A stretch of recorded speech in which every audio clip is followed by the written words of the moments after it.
এখন রাত 4:21 বাজে। এত রাতে পিজা হাতে কেন দাঁড়িয়ে আছি সেটাই ভাবছেন, তাই না? মাঝরাতে আপনাদের ভাইয়ার পিজা খেতে মন চেয়েছে। যেহেতু স্বামীর মন চেয়েছে, আমার সব ইচ্ছে অনিচ্ছে সে পূরণ করে, আমারও তো উচিত তার ইচ্ছে ভালো লাগাগুলোর খেয়াল করা, তাই না? তাই চটপট ঘরে থাকা সবকিছু দিয়ে বানিয়ে নিলাম মজাদার পিৎজা বাসাতেই। প্রথমে আমি ফ্রিজে থাকা কিছু চিকেন টুকরো মাখিয়ে নিয়েছি, কিছুটা শুকনা মরিচ, গোলমরিচ, লবণ দিয়ে এটা আমি মিক্স করে চিকেনটা মেরিনেট করে রেখেছি। জাস্ট 10 মিনিট মেরিনেট করে তারপরে ভেজে নিয়েছি চিকেনটা। এরপর পরিমাণ মতো হালকা গরম দুধের মাঝে আমি ইস্ট দিয়ে দিলাম এবং এই ইস্ট মিক্স করা দুধটা কিছুটা রেস্টে রেখে দিব। ইস্টটা ফুলে যাওয়ার জন্য কিছুটা টাইম আমি ঢেকে রেখে দিলাম।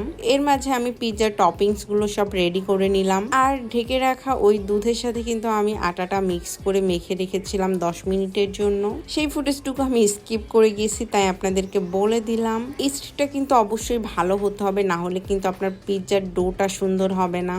আমার পিৎজার ডোটা কতটা ফুলেছে আপনারা দেখেই বুঝতে পারছেন। এটা আমি এখন সুন্দর করে প্লেটে সেট করে নিয়েছি। এখন নিশ্চয়ই ভাবছেন যে মিমি আপু কেন এরকম করে ফুটো করতেছে ডোটা। যেহেতু আমি আটাটা ইস্ট দিয়ে মেখেছি, সো এটা কিন্তু অনেকটা ফ্লাপি হয়ে যাবে আমি বেক করার সময়, আর সেজন্যই আমি কিছুটা ফুটা করে দিয়েছি কাঁটা চামচ দিয়ে। এরপর ইচ্ছা মতো সস দিয়ে দিলাম। প্রাণের সসটা আমি ইউজ করেছি, আপনাদের যদি পিৎজা সস থাকে তাহলে সেটা ইউজ করতে পারেন। আমার কাছে ছিল না, সো আমি বাসায় যে সস ছিল সেটা ইউজ করেছি। এরপরে ভিজে রাখা চিকেন গুলো সুন্দর করে আমি একটু ছড়িয়ে ছিটিয়ে দিলাম। তারপরে আমার কেটে রাখা সবগুলো টপিংস আস্তে আস্তে সবগুলো সুন্দর করে একটু ডেকোর করে নিলাম। আমার বাসায় যেগুলো ছিল অ্যাকচুয়ালি আমি সেগুলো ইউজ করেছি। আপনাদের বাসায় যদি কোনো কিছু না থাকে বা যদি এর মাঝে কোনো টপিংস মিসিং থাকে তাও আপনারা সেগুলো অ্যাভয়েড করতে পারেন।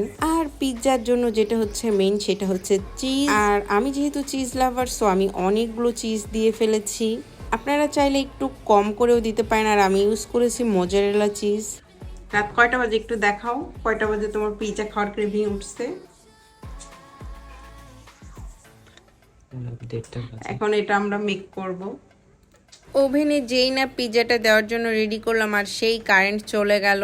তো আর কি করার, আমাকে অপেক্ষাই করতে হবে। এখন বেক করার পরে দেখেন আমাদের পিৎজাটার কালারটা কি জুস আসছে না, দেখেই বুঝতে পারছেন যে পিৎজাটা কতটা ইয়াম্মি হতে পারে। এখন রাত 4:21 বাজে, চারিপাশে ফজরের আজান দিচ্ছে। কারেন্ট ছিল না, সেজন্য পিৎজাটা বানাতে লেট হয়ে গেল।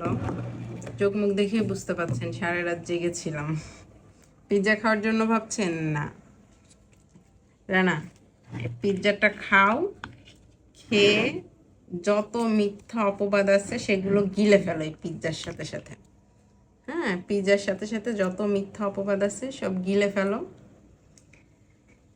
সবকিছু আল্লাহর উপরে ছেড়ে দাও। এই আজান হচ্ছে, আজানের সময় বলছি সবকিছু আল্লাহর উপরে ছেড়ে দাও। সবকিছুর বিচার আল্লাহ করবে না। একদম পুরোটা গলে গেছে দেখে এরকম আসলে লাগতেছে, পুরো মিল্ড হয়ে গেছে চিজটা, বাট প্রচুর চিজ দিয়েছি আমি, যেহেতু আমি চিজই লাভার। উফ, অনেক গরম, একটু ঠান্ডা হোক তারপরে খাই। আমরা হাজার হাজার টাকা খরচ করে রেস্টুরেন্টে বসে কিন্তু পিৎজা খেতে চলে যাই, বাট আপনি কিন্তু চাইলে একদম অল্প টাকার মাঝেই বাসায় এরকম মজাদার চিজি পিৎজা বানিয়ে নিতে পারেন। অবশ্য আমি নিজেও বিভিন্ন জায়গায় পিৎজা খেতে যাই, আলসেমি করে বানানো হয় না। আজকে আপনাদের ভাইয়া হঠাৎ করে খেতে ছিল, তাই তার জন্যই অবশ্য বানানো হলো। আর স্বামীকে খুশি করতে আপনিও কিন্তু চাইলে মাঝে মধ্যে এরকম হুট করে পিৎজা বানিয়ে সারপ্রাইজ দিতে পারেন। বেচারি অনেক খুশি হয়েছে হঠাৎ করে তাকে পিৎজা বানিয়ে খাওয়ানোর জন্য। যে মানুষ আমাদের খুশির জন্য এত চিন্তা করে, তার জন্য এইটুকু তো আমরা করতেই পারি। কি বলেন? কেমন লেগেছে রেসিপিটা অবশ্যই জানাবেন।